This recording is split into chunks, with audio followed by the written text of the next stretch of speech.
My son stood on the porch of the house I bought him, looked me dead in the eye, and told me I wasn't welcome inside because his wife's wealthy parents were having dinner. What he didn't know was that 3 hours earlier, I had signed the paperwork that would put his wife in a state penitentiary. "Dad, just turn around," he said. His voice was too quiet, too thin. "We're having a private family celebration. Evelyn's parents flew in from Chicago. We can talk tomorrow." I looked at him, really looked at him. This was my boy, Leo, 32 years old, wearing a crisp linen shirt that probably cost more than my first car, standing in the doorway of a $300,000 craftsman home in St. Paul that my sweat and my savings had secured for him. Behind him, through the frosted glass of the dining room window, I could see the warm glow of a chandelier. I could hear the clink of expensive wine glasses and the high-pitched, easy laughter of people who had never had to worry about where their next mortgage payment was coming from. "A private family celebration," I repeated. My voice didn't shake. 34 years as a chief structural safety inspector for the Minnesota transit system teaches you how to keep your vocal cords flat when you're looking at a bridge that's about to collapse. "That's funny, Leo, because last I checked, I'm the only family you have left who isn't currently committing grand larceny." "Dad, please," he muttered, stepping forward and shutting the front door halfway behind his back, as if he could block out the smell of roasted garlic and the sound of his new life with his physical frame. "Don't do this here. You're making a scene." "I haven't even started making a scene yet," I said. "But by tomorrow morning, the county sheriff is going to make one for me.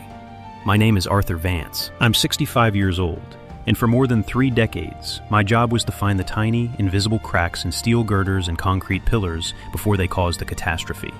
I spent my life looking for structural rot. I could spot a hairline fracture in a load-bearing column from 50 yards away. But I missed the rot in my own bloodline until it had already eaten through the foundation of everything I owned. I retired 3 years ago with a decent pension, a completely paid-off house on a quiet, wooded lot in Roseville, and a stubborn refusal to let anyone tell me what to do with my time. My wife Clara had passed away 4 years prior, after a long, quiet fight with pancreatic cancer. Since then, my life had settled into a steady, predictable rhythm. I had my garage, my old Volvo that always needed some small part replaced, and my weekly breakfasts with Otis Oat Miller, a retired machinist who had been my best friend since we were both 22, and convinced we could conquer the world with nothing but a set of socket wrenches and a cooler of cheap beer. Then there was Leo, my only child.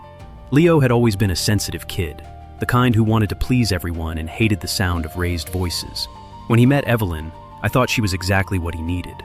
She was 28 then, sharp, ambitious, and carried herself with the kind of cool, calculated confidence that only comes from growing up with a trust fund. She was a junior partner at a boutique interior architecture and historic renovation firm downtown. She talked about drywall, structural load-bearing walls, and zoning permits with an intensity that I actually respected. "She's got a motor, Artie," Otis had told me over eggs and hash browns the first time he met her. "Just make sure she doesn't run your boy over." I laughed it off at the time. I wanted Leo to be happy. When they got married 4 years ago, I gave them $80,000, nearly a third of my liquid savings, for the down payment on their house. I wanted them to have a solid foundation. What I didn't know was that Evelyn's ambition was a runaway train, and Leo was just a passenger trapped in the cab. About 18 months ago, Evelyn decided she was tired of working for other people. She convinced Leo to go into business with her. They launched Vance and Birch Design, a high-end commercial renovation company. Evelyn had the design eye and the connections. Leo handled the logistics and project management. On paper, it looked like a dream. In reality, they were swimming in deep, dark water without a life jacket. The first crack appeared last November, though I didn't recognize it as a crack at the time. Leo called me on a Tuesday morning, asking if we could grab lunch. We went to a small, greasy spoon diner near my house. He spent 20 minutes moving his turkey club sandwich around his plate without taking a bite. "Dad," he said finally, looking down at his paper napkin, "did you and Mom ever set up a revocable living trust?" "No," I said, pouring more hot sauce onto my home fries. "We just had simple wills drawn up by an old lawyer friend back in the 90s. Everything goes to you when I kick off." "Why?" "Well," Leo said, his voice dropping a register, "Evelyn's firm does a lot of work with estate planners. She was saying that probate court in Minnesota can be an absolute nightmare. If something happened to you, the state could tie up the Roseville house for a year or more. She thinks we should help you move it into a trust, just to protect you, protect your equity." "I'm 65, Leo, not 95, I chuckled. "The house is paid off, the taxes are current, and I don't plan on dying anytime soon. Tell Evelyn I appreciate the professional concern, but but I like my paperwork exactly where it is." He nodded, but he didn't look relieved. He looked exhausted. There were dark, bruised-looking circles under his eyes that hadn't been there 2 months ago. I asked him how the business was doing, and he gave me a quick, rehearsed answer about cash flow timing and high-end client pipelines. I let it go. You don't micromanage your grown son's life. That was my first mistake. The second crack came in January. I received a piece of mail from an insurance brokerage I'd never heard of, thanking me for my inquiry regarding a commercial liability policy for a commercial property on Grand Avenue. I figured it was just junk mail or a clerical error. I threw it in the recycling bin. Then came March. I went into my local credit union, the same branch I'd used since 1991, to renew a 5-year certificate of deposit that had matured. The teller, a young woman named Sarah, who always asked about my garden, pulled up my file, clicked her mouse a few times, and then stopped. "Arthur," she said, her brow furrowing, "are you here to make a withdrawal from the primary home equity line?" I blinked. "What home equity line? I don't have a line of credit. The Roseville house has been paid off since 2012. Sarah turned her monitor slightly toward me. "It says here that a home equity line of credit for $240,000 was approved and fully drawn on March 4th. The funds were wired to an account under Vance and Birch LLC. The room went cold. The sound of the drive-through vacuum tubes, the low chatter of the other customers, the hum of the fluorescent lights, it all just drifted away, leaving nothing but a high-pitched ringing in my ears. "Can you show me the authorization?" I asked. My voice sounded like it belonged to someone else, someone standing 10 feet behind me. Sarah printed out 3 pages of documents. It was a notarized power of attorney, dated February 18th, granting Evelyn Birch Vance full financial and real estate decision-making power on my behalf due to temporary medical incapacitation. Attached to it was the application for the equity loan, signed with my name. I stared at the signature. It was good. It had the same slight tilt to the left that my handwriting has had since I broke my wrist in high school. It had the lazy loop on the H and the sharp, aggressive cross on the T. To anyone who didn't spend 34 years looking at microscopic details, it was Arthur Vance's signature, but the curve on the capital A was wrong. It was too smooth. When I write my name, my hand hitched slightly at the top because of a mild arthritis flare-up I've had for 5 years. This signature was fluid. It was the signature of a younger woman who had spent hours tracing my name onto a piece of vellum paper. The notary stamp at the bottom belonged to a woman named Beatrice Vance Miller. I didn't know a Beatrice Vance Miller. I didn't know any notary by that name in the entire state of Minnesota. "Arthur?" Sarah asked, her voice tight with concern. "Are you okay? Do you need some water?" "I'm fine, Sarah," I said, carefully folding the printed pages and slipping them into my canvas jacket pocket. "Just a little misunderstanding with my business accounts. Don't worry about it." I walked out of that bank, sat in my Volvo, and stared at the steering wheel for 45 minutes. The heater was blasting, but my hands were so cold they felt numb. My son's wife had stolen my house. She had taken 30 years of my hard work, my wife's memories, the roof over my head, and traded it to save her failing business. And my son had sat across from me at a diner, eating a sandwich, knowing exactly what she was doing. I didn't call Leo. I didn't call Evelyn. My training kicked in. When you find a crack in a bridge, you don't climb onto the girder and start screaming at the steel. You call the engineers, you close the lane, and you prepare the structural support. I drove straight to Otis's garage. Otis was under a 1974 Evinrude outboard motor, his grease-stained overalls stiff with age. When he saw my face, he wiped his hands on a rag and set his wrench down. "Who died?" he asked simply. I threw the credit union papers onto his workbench, right next to a half-disassembled carburetor. Otis picked them up, squinting through his bifocals. He read them once, slowly, then read them again. "Jesus, Artie," he whispered. 240 grand? "They cleaned out the equity," I said. "Every single dollar of it. The house is leveraged to the hilt. If Vance and Birch defaults on those payments, the bank takes my home." "How did she get a notary stamp?" Otis asked, his finger tracing the blue ink seal on the paper. "I don't know, but I'm going to find out." "You want me to go over there?" Otis's jaw tightened. "I can be at their office in 15 minutes. I'll drag Leo out by his collar." "No," I said, putting a hand on his shoulder. "That's exactly what we don't do. If we make a noise, she'll find a way to shift the money, file for bankruptcy, or destroy the paper trail. We do this by the book. I need a lawyer, a mean one." Otis spit into a metal trash can. "I know just the woman, Clara's cousin, Margaret. She doesn't practice family law, she practices blood sport. Let me call her." 2 hours later, I was sitting in a high-rise office in downtown Minneapolis, looking at Margaret Peggy Linwood. Peggy was 58, wore a sharp gray suit, and had her hair pulled back so tightly it looked like it was holding her eyes open. She had a reputation for representing commercial developers in high-stakes fraud cases, which meant she knew exactly how white-collar thieves hid their tracks. She looked at the paperwork for less than 2 minutes before she slid it back across her desk. "This is amateur hour," she said, her voice dry and gravelly. "The power of attorney is a standard template downloaded from a legal document website. The notary public registration number on this stamp belongs to a retired schoolteacher in Duluth who hasn't held an active commission since 2018. Evelyn, or someone she hired, manufactured this stamp using an online custom stamp maker." "Can we arrest her?" I asked. "Eventually," Peggy said, leaning back in her leather chair. "But right now, the police will treat this as a domestic dispute. They'll see a father, a son, and a daughter-in-law, and they'll tell you to settle it in civil court. We need to lock down the evidence first. If we move too fast, Evelyn will claim it was a mistake, that you gave her verbal permission, that she signed your name because you were ill, that the funds were a loan. We need to prove intent. We need to prove she knew exactly what she was doing was illegal. What do we do?" "We play dumb," Peggy said, a cold smile touching her lips. "For 6 weeks, Arthur, you are going to be the most oblivious retired transit inspector in the state of Minnesota. You are going to take your son to breakfast. You are going to let Evelyn bring you cookies, and you are not going to say a single word about this bank account. Meanwhile, I am going to subpoena the digital footprint of that notary stamp order. I'm going to get the IP address of the computer that filled out the online POA form, and I'm going to trace the wire transfer from the credit union to Vance and Birch's operating account." 6 weeks? I asked. "Peggy, they have my house." "They have a lien on your house," she corrected. "And as long as they make the minimum monthly payments on that equity line to keep the credit union from sending foreclosure notices, you are perfectly safe. Let them pay the interest for another month. It'll make the fraud look even sweeter when we drop the hammer." Those 6 weeks were the longest of my life.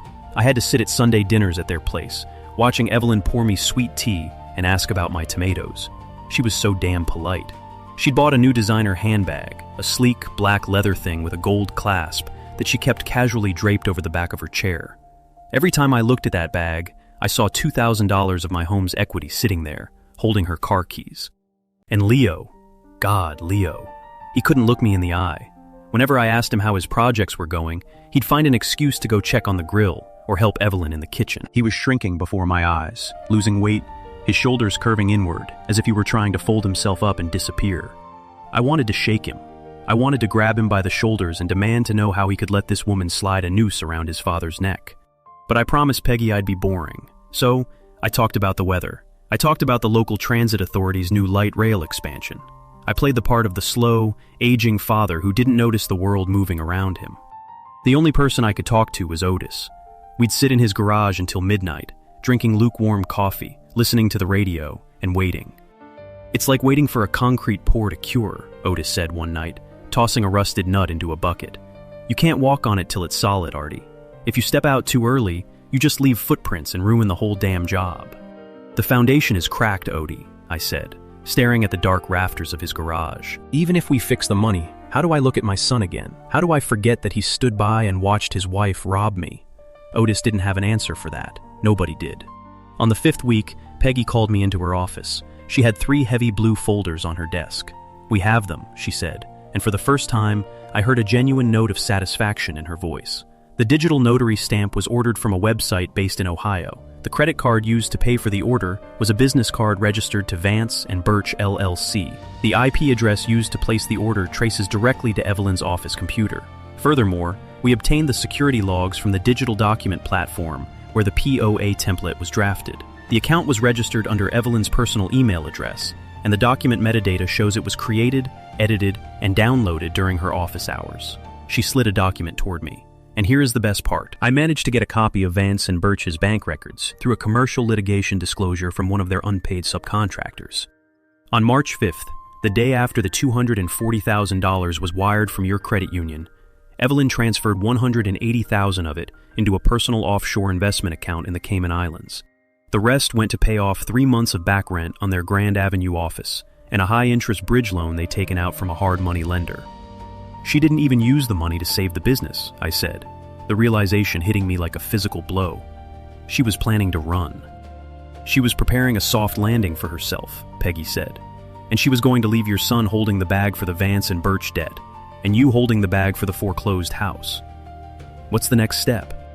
Tomorrow is Saturday, Peggy said. The county recorder's office is closed, but my team has already prepared the emergency civil injunction and the criminal referral for identity theft and first-degree forgery. I've already spoken with the assistant county attorney. They've reviewed the file. They're ready to issue an arrest warrant. She looked at me, her sharp eyes softening just a fraction. I know you wanted to speak to Leo first, Arthur, but you need to understand something. If you tell him, and he warns her, and she transfers that offshore money where we can't reach it, you will never see that $240,000 again. You'll be paying off that equity line until the day you die.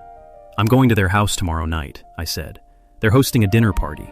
Evelyn's parents are in town. I'm going to look my son in the eye and give him one last chance to tell me the truth. If he lies to me, I sign the criminal referral right in front of him. Peggy sighed, but she didn't argue. I'll have the notary fraud investigator and the local police on standby. If you call me from that driveway, the squad cars will be there in 5 minutes. Which brings us back to the porch. St. Paul in October is cold. The wind coming off the river has a bite to it, carrying the smell of wet leaves and exhaust. I stood on the welcome mat of Leo's house, looking at my son's face, realizing that the boy I had raised, the boy whose scraped knees I'd bandaged, was gone. In his place was a coward who had traded his father's security for a linen shirt and a seat at a table that didn't belong to him. "Dad," Leo said again, his hands still gripping the doorframe.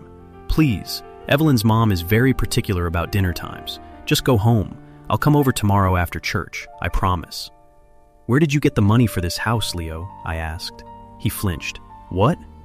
"The down payment, $80,000. Where did it come from?" You gave it to us, Dad. You know that." "I did," I said, "because I believed in you. I believed that when you build a life, you build it on honest ground. I didn't think I was funding a down payment on a luxury prison cell for your wife." The color drained from his face so fast he looked almost gray under the porch light. "Dad, what are you talking about?" "Evelyn!" I called out, raising my voice. "Evelyn, get out here!" "Arthur, stop it!" Leo hissed, stepping forward to block my path. "She's inside with her family. You can't do this." The front door opened fully, and Evelyn stepped onto the porch. She was wearing a beautiful emerald green dress, her hair perfectly styled. She had a wine glass in her hand, the dark red liquid sloshing slightly as she looked from me to Leo. "Leo, what's going on?" she asked, her voice light and airy, though her eyes were already scanning my face with a desperate, calculating intensity. "Arthur, what a surprise. We didn't expect you tonight. Come in, have a glass of Pinot." "I don't want your wine, Evelyn," I said, pulling the blue folder Peggy had given me from inside my coat and tossing it onto the small wicker table on the porch. It landed with a heavy, flat thud. "And I don't think your parents would appreciate the company of a federal investigator." Evelyn's eyes darted to the folder. Even under the dim porch light, I could see her recognize the legal layout. The easy, charming smile on her face froze, then slowly disintegrated into something hard and ugly.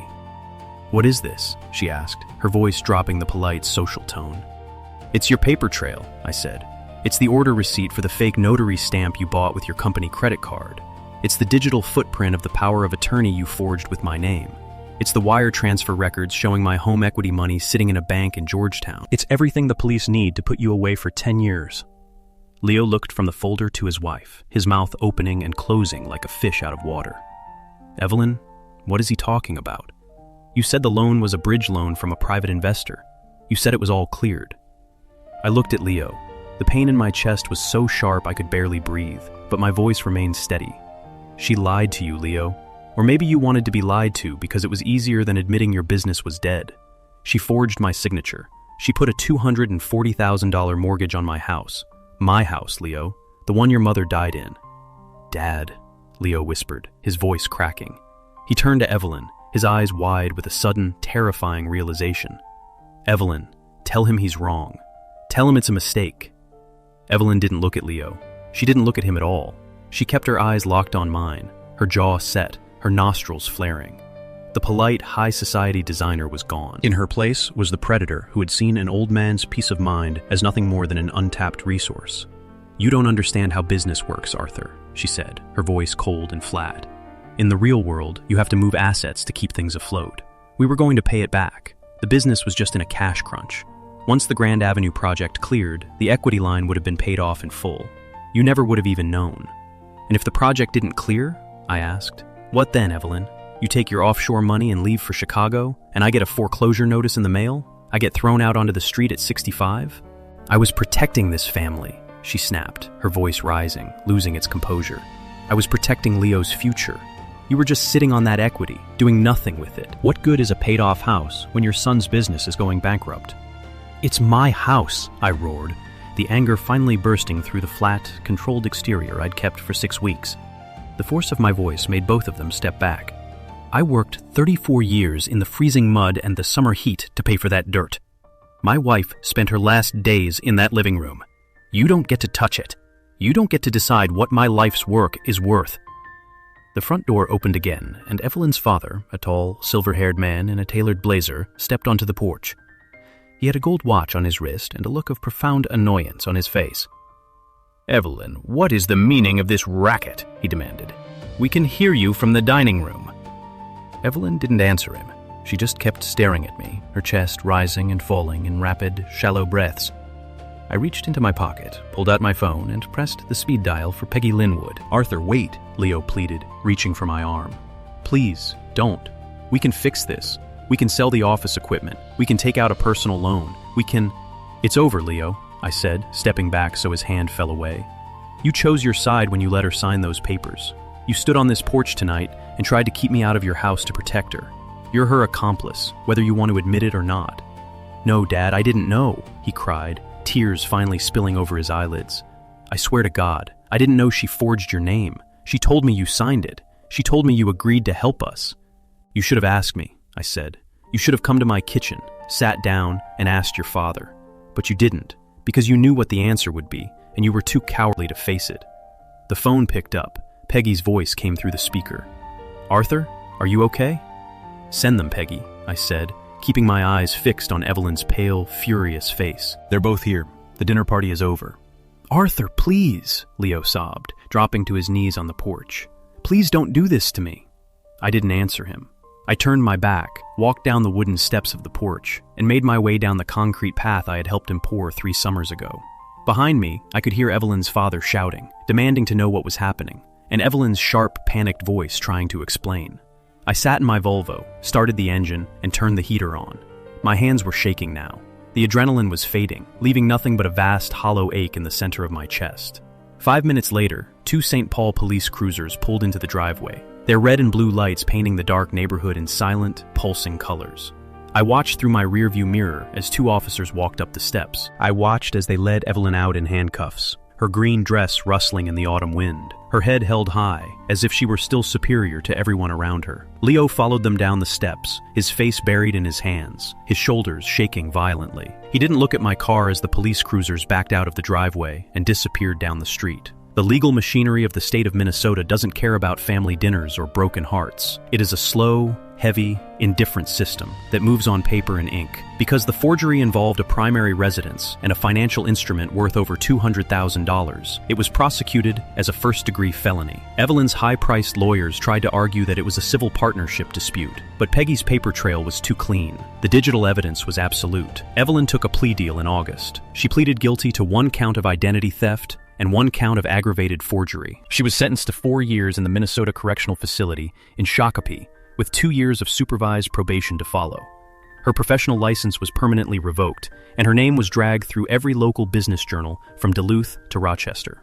The offshore account in the Caymans was frozen by court order, and 90% of the stolen equity was recovered and returned to my credit union to pay off the fraudulent lien.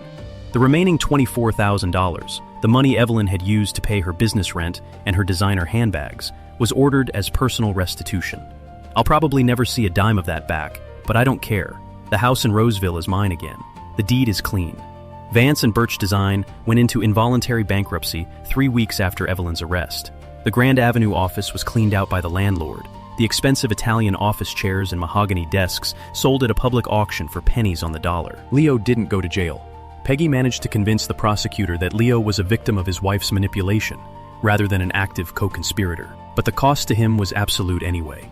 He lost his business, his credit was ruined, his marriage ended in a bitter, silent divorce, and he had to sell the Craftsman house to cover his remaining business debts and legal fees. He moved into a small, damp basement apartment in South Minneapolis, not far from the river. He works now as a dispatcher for a local gravel company, sitting in a metal chair for 10 hours a day, listing truck routes over a crackling radio. For the first 4 months, we didn't speak, not a word. I'd sit in my kitchen in Roseville, looking at the empty chair across from me, wondering where I'd gone wrong. I'd spent my whole life making sure structures were sound, but I'd failed to notice that my own son's character was built on sand. Otis came over almost every day. He didn't try to make me feel better. He didn't offer any empty platitudes about how time heals all wounds. He just brought over his old outboard motors, laid them out on my garage floor, and handed me a wrench. "The spark plug on this 72 Johnson is fouled, Artie," he'd say, sitting on a wooden stool. "Clean it for me. My hands are too stiff today." We'd work in silence for hours, the smell of grease and gasoline filling the cold air of the garage. It was the only time my mind went quiet. Then, in June, Leo called. It was a rainy Thursday night. The phone rang 3 times before I picked it up. "Dad?" His voice was small, carrying the same thin, fragile tone it had on the porch. "Are you there?" "I'm here, Leo," I said. There was a long, heavy silence. I could hear the sound of traffic in the background of his call, the wet hiss of tires on rainy asphalt. "I'm sorry," he whispered. "I'm so sorry, Dad. I was so scared of losing her. I was so scared of looking like a failure in front of her family. I let myself believe whatever she told me, because the alternative was too hard to face." "A foundation doesn't care about your feelings, Leo," I said, my voice soft but firm. "If you build on a lie, the whole thing comes down. It doesn't matter how pretty the paint is." "I know," he sobbed. "I know. Can I come over? Just for a cup of coffee? You don't even have to talk to me. I just want to sit in the kitchen for a minute." I looked out the window at my front yard. The grass was green. The hydrangeas my wife had planted were in full bloom, and the old oak tree in the center of the lawn was standing tall, its roots deep and secure in the dirt. "The coffee's always on, Leo," I said. "Come on over." He came. He sat at the kitchen table, his hands wrapped around a mug of black coffee, looking 10 years older than 32. We didn't talk about the money. We didn't talk about Evelyn. We talked about his job, about the gravel trucks, about how the local high school baseball team was doing. It wasn't fixed. It's still not fixed. Some cracks are too deep to be patched with epoxy. You can still see where the structure was damaged, and you have to be careful how much weight you put on it. But we're working on it, one brick at a time. It is a Sunday evening now, 6 months after the arrest. Otis is out on my back porch, nursing a can of cheap beer and trying to adjust the carburetor on a lawnmower that he's already fixed 3 times. He likes the noise, I think. Or maybe he just likes knowing I'm not alone in the house. Martha's old wind chimes are hanging from the porch eave, clinking softly in the cool October breeze. Inside, the kitchen is quiet, the smell of beef stew lingering in the air. I sit down on the wooden bench next to Otis, leaning my back against the cedar siding of the house. The wood is solid, dry, and warm from the late afternoon sun. "You got that idle set too high, Ode," I say, nodding toward the lawnmower. "It's going to run hot." Otis doesn't look up from his screwdriver. He just spits into the grass and turns the screw a quarter turn to the left. The engine settles into a smooth, steady hum.